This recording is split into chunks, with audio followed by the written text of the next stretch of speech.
Knowing where to start in a sea of information when you're looking to learn chords as a beginner guitarist is absolutely priceless. Today I'll show you what I consider to be the 8 most common open chords that you should spend your time getting your fingers and your head around. The order that I've chosen to show the chords in today is from what I would consider to be the easiest to the hardest. Number 1, E minor. E minor is a 6-string chord. We put our first finger on the 2nd fret of the A string and our middle finger on the 2nd fret of the D string. The remaining 4 strings should be ringing out. Remember to keep your fingers on your fretting hand at an arch here so that we have room around the strings and they don't get caught on the fingers. We also need a gap so that we don't catch the high E string. Chord number 2, A major. Now A major is a 5-string chord, which means we play on our strumming hand or picking hand from the A string downwards.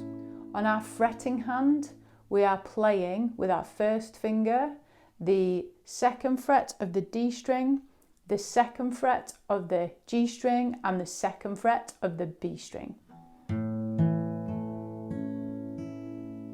Again, hand position, we need to make sure we have an arch here so that we can clear the strings with the fingers. The challenge of this chord is that we have all of our fingers on the 2nd fret, which means we need to practice squeezing them into a small space. The only way we can do this is by putting them at a diagonal to the fret wire.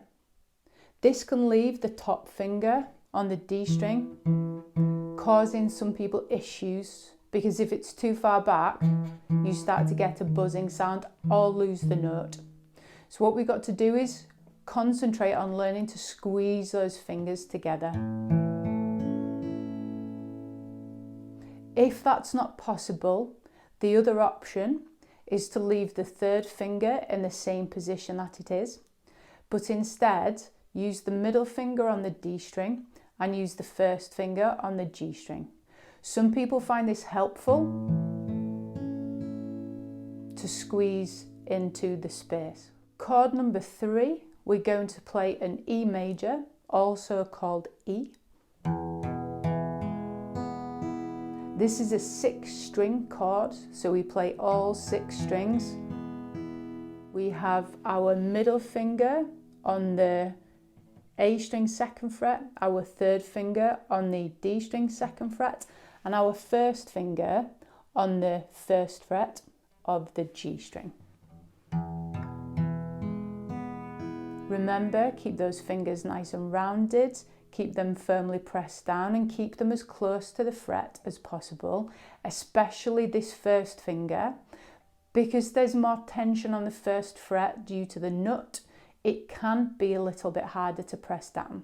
So keep that 1st finger as close to the fret as you can, and you should be able to get a nice clean sound after some practice. A minor is the next chord we're going to play, and that takes the same shape as the E major and moves all of our fingers down 1 string each.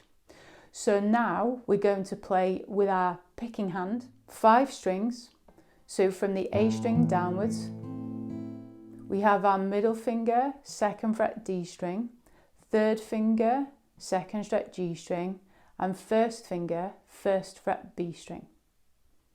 Again, with the 1st finger, make sure it's next to the fret. For the next chord, we'll be moving to the highest 3 strings of the guitar. We'll be playing a D chord. This is a 4-string chord, so with your picking or strumming hand, play from the D string downwards. Make sure you can hear 4 strings ringing out.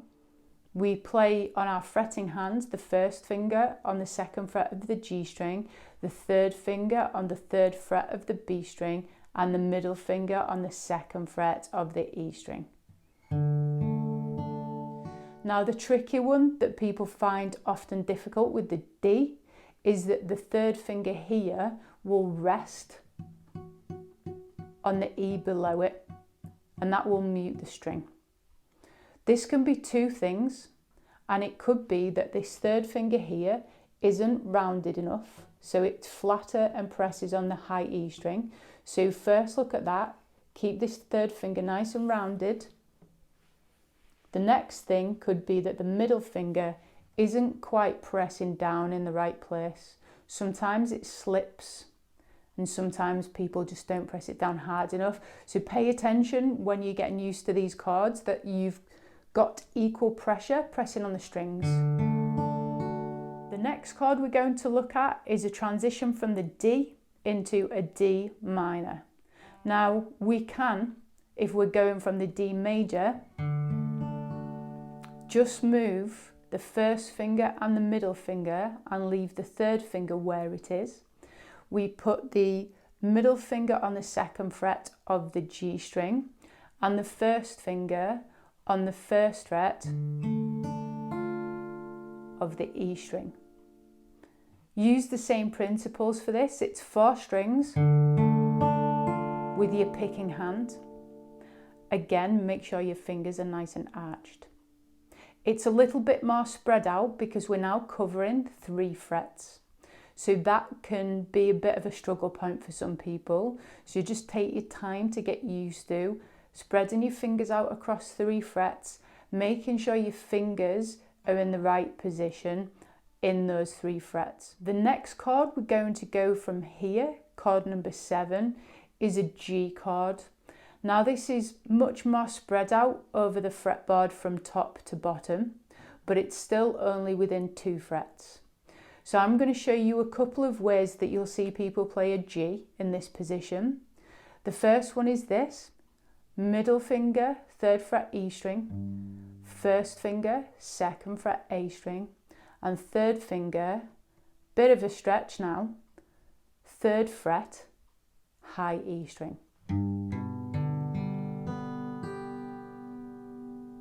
The 3 strings in the middle ring out open.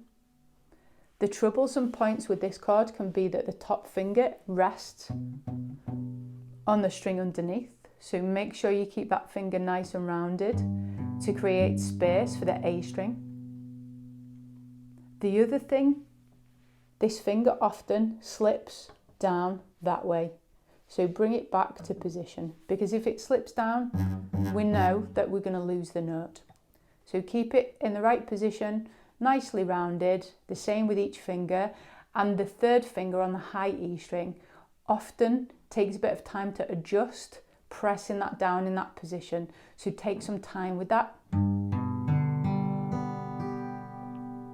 The second way you'll see people play this G chord is move the 3rd finger up to the B string, 3rd fret, and add the pinky or the little finger onto the 3rd fret of the E string.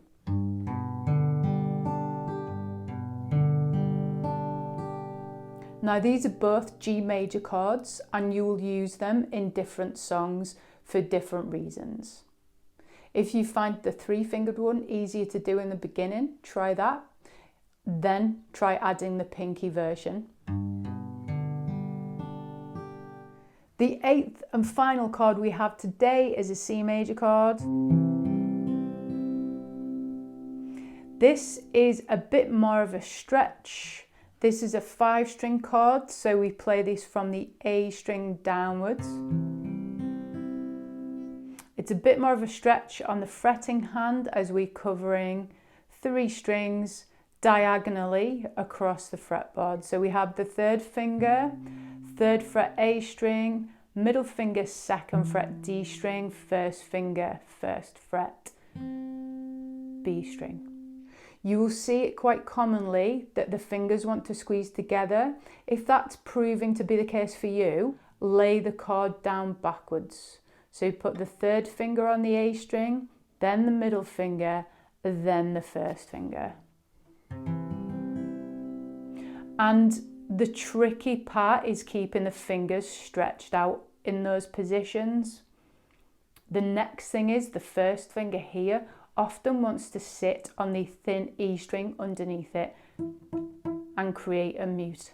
So just try and find your optimal position. Knowing these 8 chords will enable you to play thousands and thousands of songs. So there we have it, 8 of the most common open chords you should learn to play very early on in your guitar playing journey. E minor, A major,